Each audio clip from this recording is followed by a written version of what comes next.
Hi guys, my name is Sophie Top. I'm starting a challenge on YouTube to keep going, to keep posting my YouTube diaries, as so called.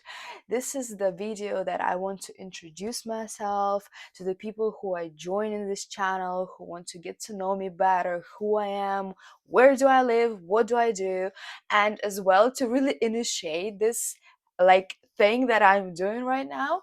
And this is really exciting era for me because this is the time that I'm really starting to express myself, to really express my thoughts. I'm using YouTube as my diary. I'm using YouTube to really show my life, to show my vlog, the things that I do. So it's really just a live content about everything that is happening with me. And well, I want to start off basically just to say who I am. So I'm actually, my full name is Sofia Topchishvili. Not that you have to remember that, but I'm Russian and Georgian. I was born in this small town, relatively small. It's 1 million people. It's called Saratov in Russian region. And my mom is actually from Siberia originally, and my dad is from Georgia. So yeah, and I moved actually to UK when I was 13 years old to study there and to live there. And I've been in UK for the past 15 years. And right now I live between two countries. I live between Russia and I live in UK as well. Let's say I have the dual nationality, and in my brain I'm actually, let's say, separated in that way that I have a, let's say, like a British mentality, but as well as a Russian mixed mentality. I'm not really Slovenian, so I have another backgrounds within the Russian region and mentality. So here I am. What else? Gosh, this is quite hard to really summarize everything. I'll try to keep it short for like 20 minutes, like, let's say, like the presentation that they do, but a bit more live. Well, I'm actually quite, let's say, creative person. I have my own gallery right now that I launched in London about 2 years ago, and the gallery is focused on art objects for the interior, and I support contemporary artists in different countries, and I basically do business around that. So I help them to push their work, to sell their work from my gallery, and I promote their work, and I look for clients um, and I basically do that. So this is not the vlog about work. This is a vlog about me. And then what else? Actually, this year I've been building my bakery. It's called Nebesoik. It's based in Russia, and my gallery is based in London and in Russia. So I separated the businesses as well for different demographics. And I'm building my first bakery. It's like a gastronomical bakery that is based in my region, and it's called Soike. So it's really like a new, innovative, contemporary bakery that I'm doing. It's really been a long process, which is really quite exciting. So hopefully, I'll be sharing some things from on YouTube here. What else? Well, I moved actually to UK when, as I said, was 13 years old. I used to study at different boarding school. You know, the whole drill about boarding schools. I mean, I don't know if you're watching here from, let's say, from Britain. It's been really interesting experience actually to study there, and to move to another country when I was 13 as a girl. I moved alone, and I lived there alone. Then I moved to, so I've been to Surrey. It's called Royal Russell School. This school, and I studied there year 9. And a little bit of year 10, and then I moved for my GCSEs to Cats College in Cambridge. So I lived in Cambridge as well, which is just wonderful, because at the time I remember just all this, like, cutesy town, like little streets, all the punting.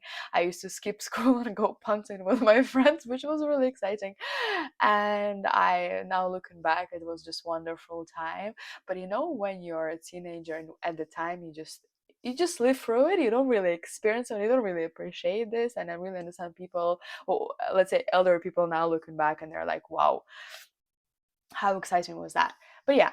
And then what else? I've been, after that I actually got well, I moved to start from Sari school to Cats because I was really, I'd say it was for me like a social shock to be in an environment like, let's say, Harry Potter environment, really, where I had to wear long ass skirts, like I had to play rugby in like a thunder and rain.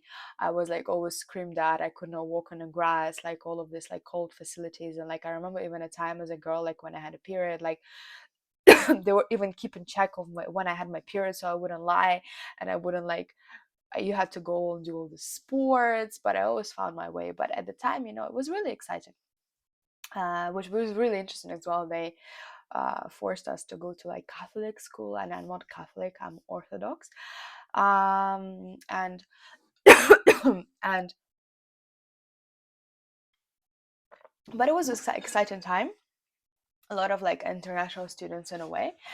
And then that's why I decided to go to Cats Cambridge, because I thought, I want to be something more international, a bit laid back.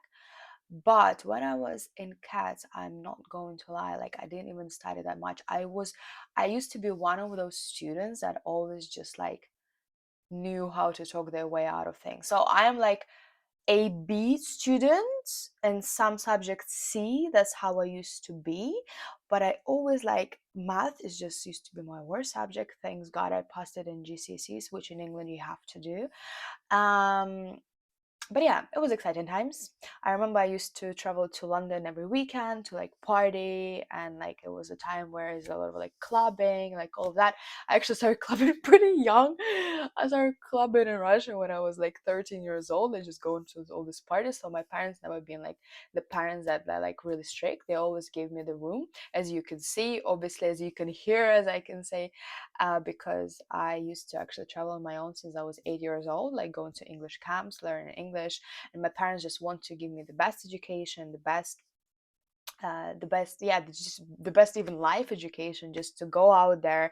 And they really taught me how to adapt to different societies, how to get well with every society, with every person in every room, and how to basically navigate. I used to basically be in airports going without phones to different countries when I from 8 years old. Like, this is pretty crazy. But anyways, and then from Cats, I've again moved schools, and I chose a school called Ashburn College because I realized, being in Cambridge, I realized, I want to go higher. Like I actually at the time I remember I wanted to even try to study in Cambridge University. Um, and I used to be interested like in a lot in critical theory and in English literature and in history. So I'm more like a humanitarian, let's say, student or person, a creative person. I've always been into art, but that's like something that I will explain a bit later. And then I moved to Ashburn College in London. It's like a high school college for year 11 and 12, so A levels. And that was wonderful. That was like my favorite school of all. The professors, the teachers are just exceptional there. And actually, my brother started there as well, not long after me. He's 4 years older. And honestly, praise to Ashburn, because for me, this is the place where they embrace the uniqueness of every student. A lot of international, a lot of British students used to be there too. A great community. A lot of like, let's say, like additional subjects. Like I used to go to this critical theory subject with my favorite teacher during lunchtime, and I remember that was like a wonderful thing to do. We used to read one book a week, and I used to read books like from George Orwell or books from John Berger when I was like um, 16, 17 years old. And when later I studied in university, half of the books that they gave to me in my first course I already read. So this is the base that they gave to me, and that was exceptional. And even now, if I look back at what Ashburn given me and provided me as this as the school itself. It really told me, like, for example, this lunch break class that I took additionally really taught me critical theory, which is really important when you're entrepreneur, or when you are obviously the owner of the business, and when you employ people. It's really important to understand critical theory. It's really important to ask questions in the right time, to really always get out of your comfort zone and look at the bigger picture, and ask yourself, is this the way to go? Why is it put that way? Like, why these are the rules? Like, how can I change that? Why this is like that? So as for every entrepreneur, is the it's, let's say, innovation, right? So it's something, doing something different that hasn't been done before. It's something to optimize, to digitalize, and critical theory is really essential for that. So yeah, and then I moved to University of Westminster.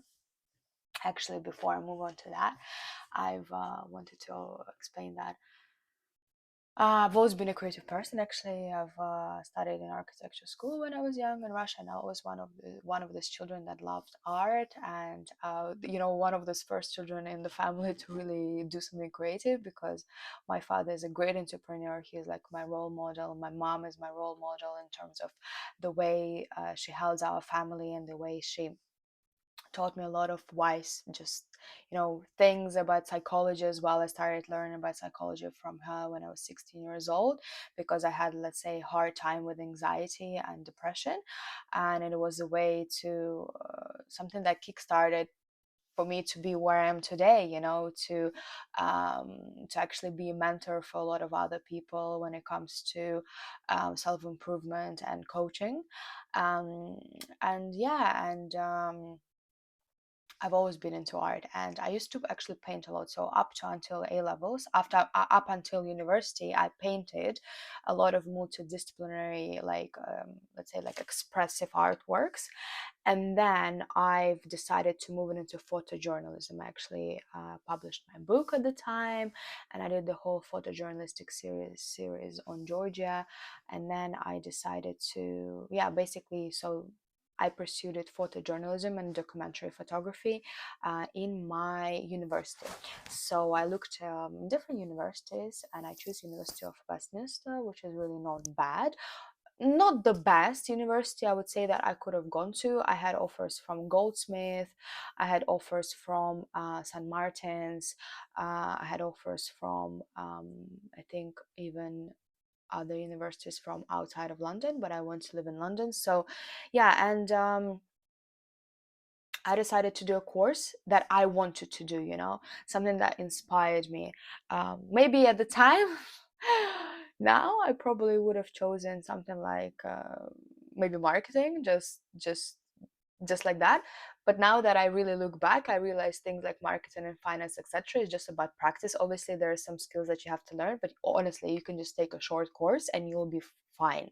And then you just have to keep on going and practice it, or open the business, or work in a company. And in terms of that, so I'm happy actually that I chose something that I would never, maybe not never say never, but come back to in a way. And then, yeah, I studied at the University of Westminster. I did a lot of exhibitions across London. I actually even worked with UNICEF and UNHCR, which was really exciting. And then afterwards, I always worked as well at the time. So from 16, I worked in different, like, side hustles. I used to work actually, like, for this big company called Telefonica Corporation, which is part of Wire, which is part of Telefonica. I used to even be in this building with Twitter, which was really exciting at the time, where I used to just like pass. There's like Twitter office, and I'm in the same office in Piccadilly Circus.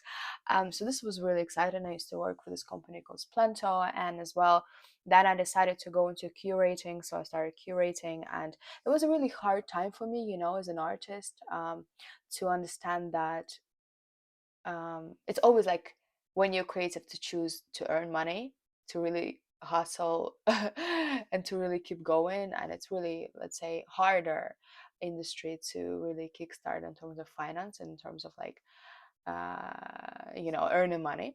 And then I've decided, yeah, to go, let's say, with that approach. So I moved into curating. I started curating as well. At the time, I did a bit of modeling. I used to be in 3 different model agencies. I even modeled for like ASOS and Wolf and Badger and all of these different brands from LA, la la. So that was really exciting as well time for me, to do a bit of modeling. That opened up a lot of doors for me in terms of fashion networking and a lot of networking overall, and it allowed me as well to like travel and to see all these things. But honestly, the modeling industry is just toxic as fuck. Like, I used to be bulimic. Like, I used to not bulimic, but I used to have anxiety to the point that I used to, like, sorry to say, but like vomit all the time. And it really not, at the time, like, I had a depression that nothing had to do with modeling itself, but it's just accelerated everything, just like 100% up. And um just really made a lot of things worse as well when you go to castings, when you go to photo shoots, and people just like look at you like up and down, like you're fucking nothing.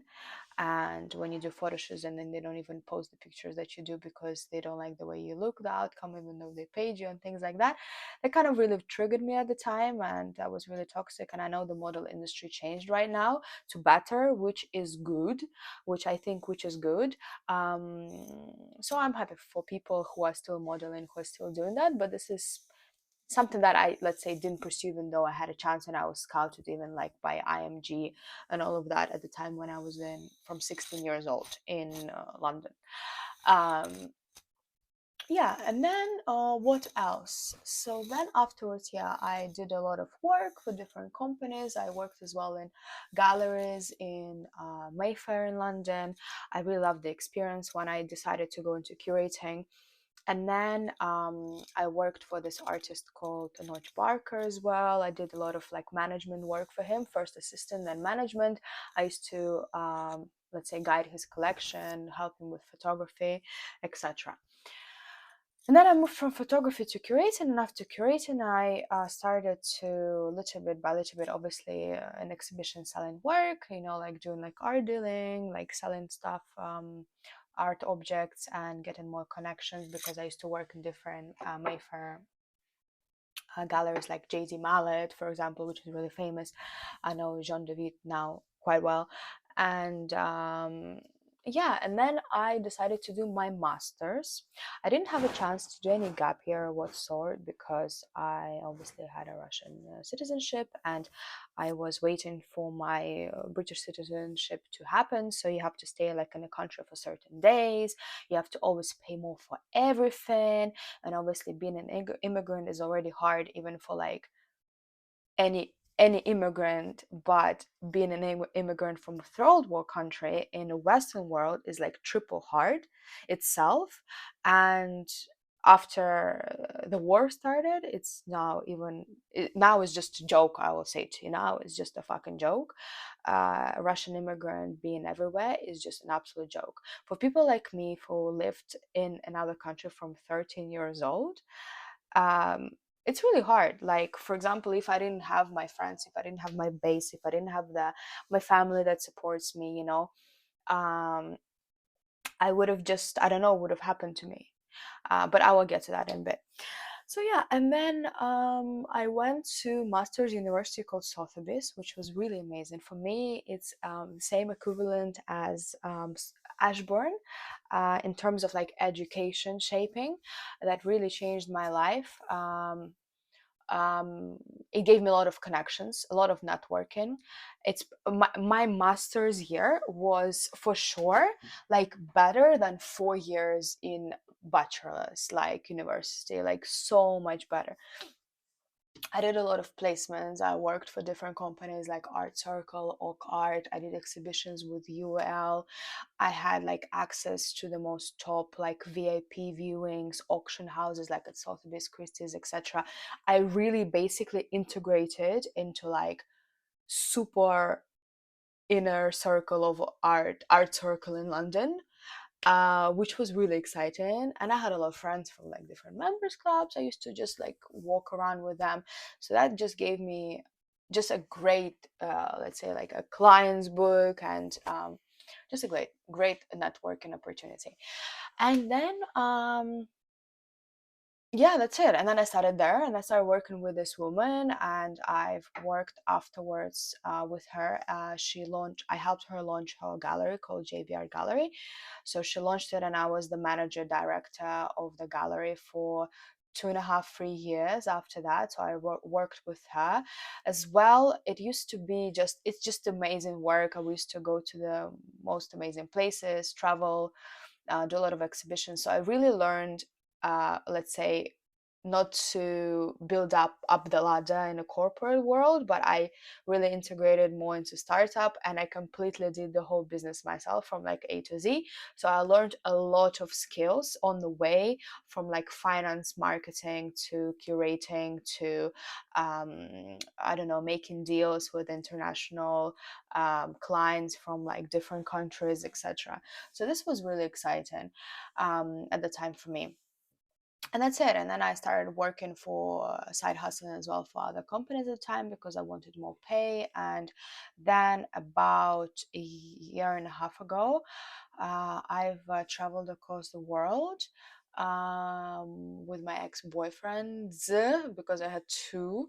And I got basically my settlement, and I decided to travel because for the past, let's say, 15 years before that, I was just studying, working. I couldn't do anything. I couldn't travel more for than 2 weeks my whole life. And I wanted this, a gap year feeling, and I just traveled, and it was the best time because I've been to places like Brazil, Bhutan, which is a really secluded country, to Nepal, to Maldives a few times, to Hong Kong, traveled across Europe, Russia, America, and I've always been like a travel junkie because I'm Sagittarius, Saggy. And yeah, this is like a work side of me. And right now, apart from my creative and gallery side as well, I help people build their identity in terms of the like self branding, which is really important. So I facilitate, let's say, I don't know how to translate it really well, but it's the company that I have in Russia at the moment, doing with clients, the audiences, when they want to unpack their potential through their mission, through their um, like keywords. Like this is sort of interview that I conduct, and then afterwards I create the presentation, and as well I align it with my numerology reading that I doing it myself, which I started for a few years. So this is another side of me which I want to say to you now as well.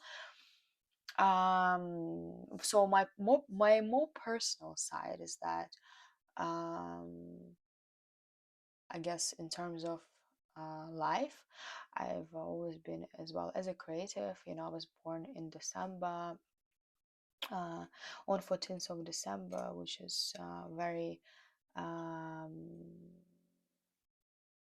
got the word for it, but in tarot reading, for example, it's the card which is called, I think it's like a balance or abundance or something like that, harmony. So I have a brain which is divided into, like logical and uh, more, let's say, creative brain. So I always struggled between two, and it's really been hard for me when I moved to UK. When I used to be alone, I always like, you know, when I used to enjoy myself as a young girl, as a young immigrant or as a young just woman, I used to always like guilt trip myself about everything, and that led me to a lot of depressive moments in my life. I've been through quite a lot of things. Like I had surgeries, and I've been to a few hospitals for things. But it really shaped me who I am today. And now looking back, I'm 28 years old, and I just feel like I lived three lives. I feel like I lived a lot of lives. And if you look into esoterics, which I love because I'm quite a spiritual person, I was born Orthodox, but traveled through the world and seen different cultures, and I have a lot of friends from different religions, and I more consider myself as a spiritual person, but born and bred in Orthodox religion, which I'm not going to give up because it's part of my cultural heritage. However, I'm more consider myself as spiritual. Uh, and I believe there is a lot of people like that now, because actually we're coming to an age where there's going to be one religion and all religions are going to be merged into one. And I believe this is already happening, because the new generations is really it's not like a boomer generation which is completely deny, the existence of God. When you talk to a lot of people, for example, in the Western world, there's a lot of atheists, which I think, I'm sorry to say, to people who are watching me who are atheists, is just lost people. For me, people who a bit lost their purpose, because in a way, there is no hope, or there is no inner hope for existence. Is just mundane living, to do things just because I have to do them, because this is just the life that I live, like a machine or robot. No, you have a soul. Part of your soul actually lives only in your body. The whole soul is up there in the universe, is guiding you every day. And this is your mission, to connect fully with your full soul body, to understand your existence, to understand your true path, to really integrate that into every little aspect of your life. And this is my way of living every day. And I do a lot of things. I do a lot of meditations or rituals or sports or yoga or friends, or the whole wheel of life, to really get to the point where I will merge again, even if it's a 1 second a day, merge with my full soul, to really shine through inwards, and as well heal. Because when you integrate with your soul, not only your mind, your consciousness or your subconsciousness is part of your mind, but when you learn how to listen to your body is an indicator, how to connect with your soul, this is just so important. And what I've noticed as well, living in the Western world, is of course a lot of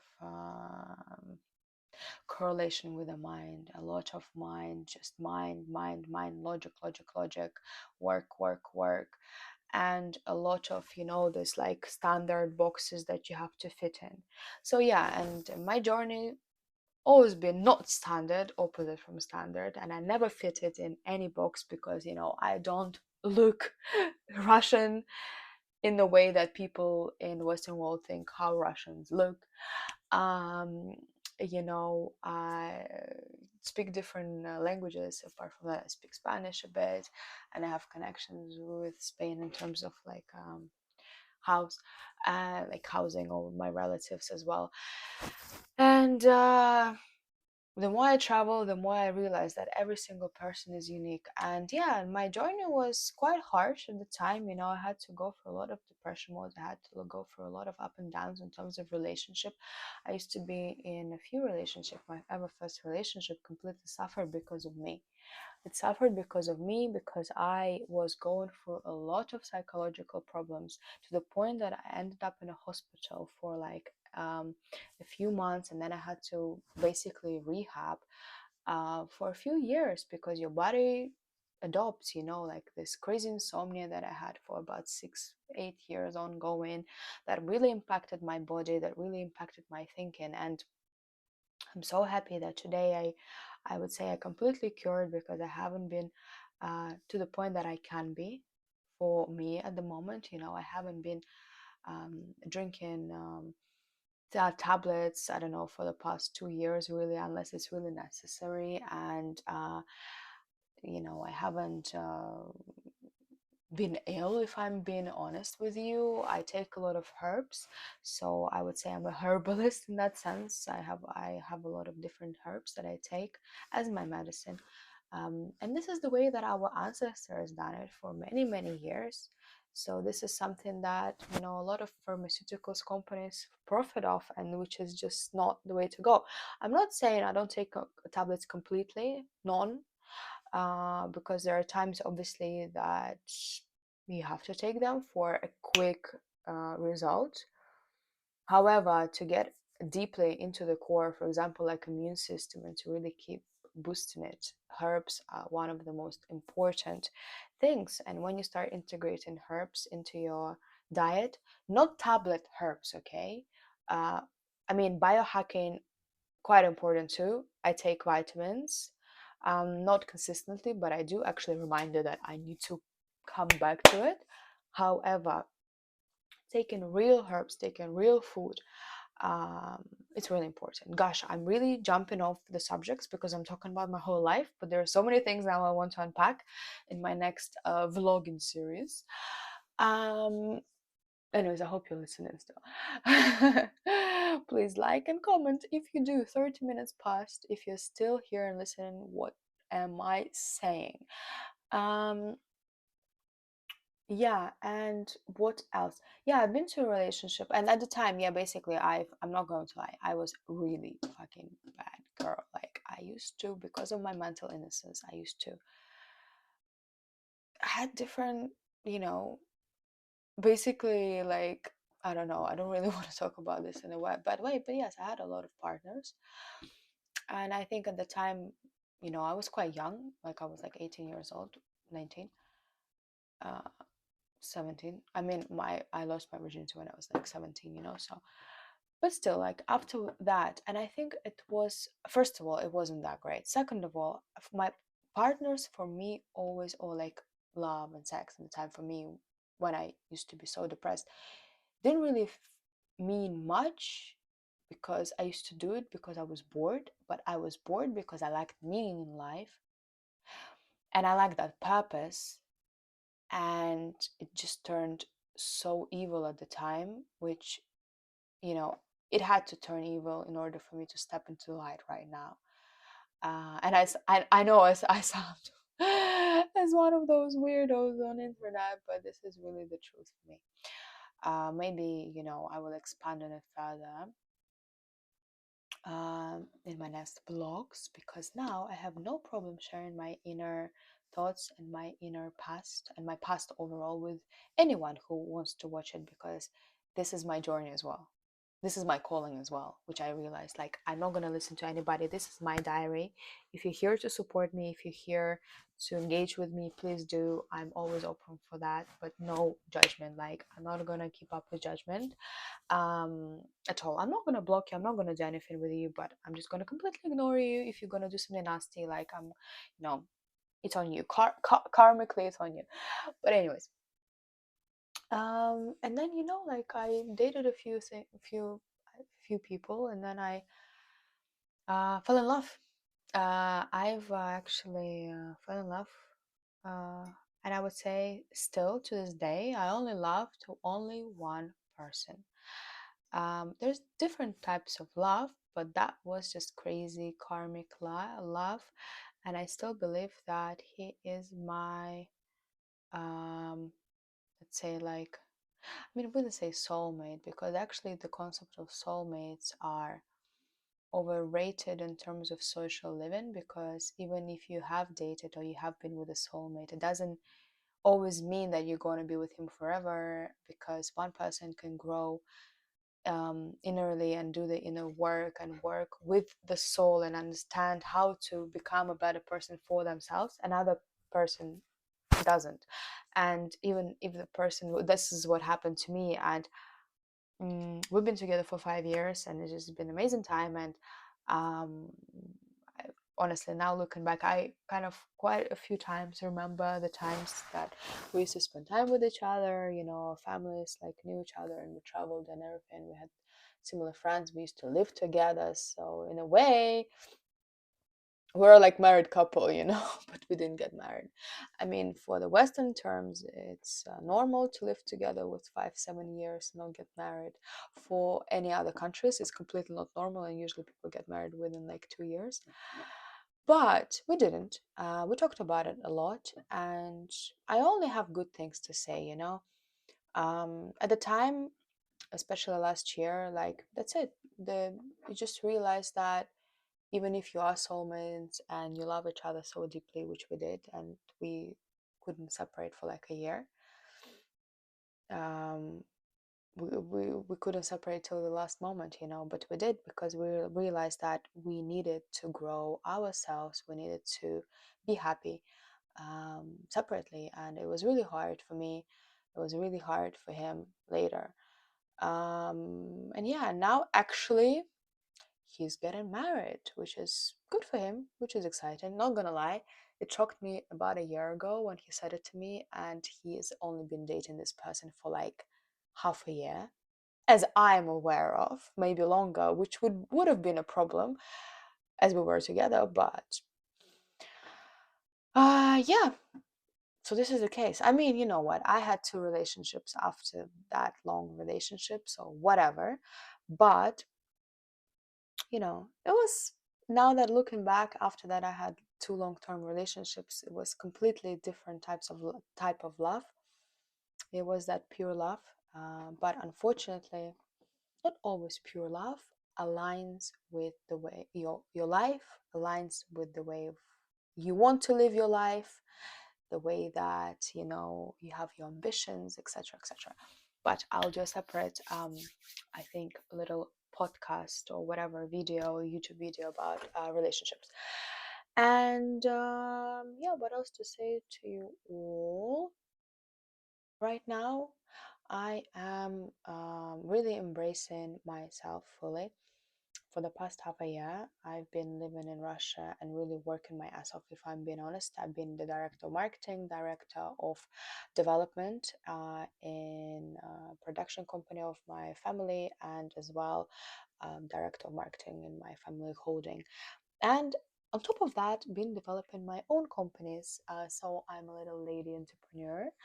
Uh, and my aspirations lately is that I want to move back more to London again, UK, for personal reasons, and still live between two countries, but more predominantly be focused in the Western world.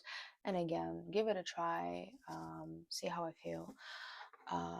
So yeah, this is it. So my first challenge accepted. My first video is loaded. Here I am, which is really exciting. You know, I love talking. Actually, I feel like I'm talking to you all, and I just imagine warm, welcoming people um, there just across me, smiling at me. And by just saying this, I feel so happy. And I love you all. I don't know you, but now you know me a little bit. And all I want to say is that have an amazing day, evening, night, week, month, whatever. And lots of love, lots of light, lots of happiness, lots of gratitude. Be grateful every day for every single moment of your life because you are alive. And to the next video.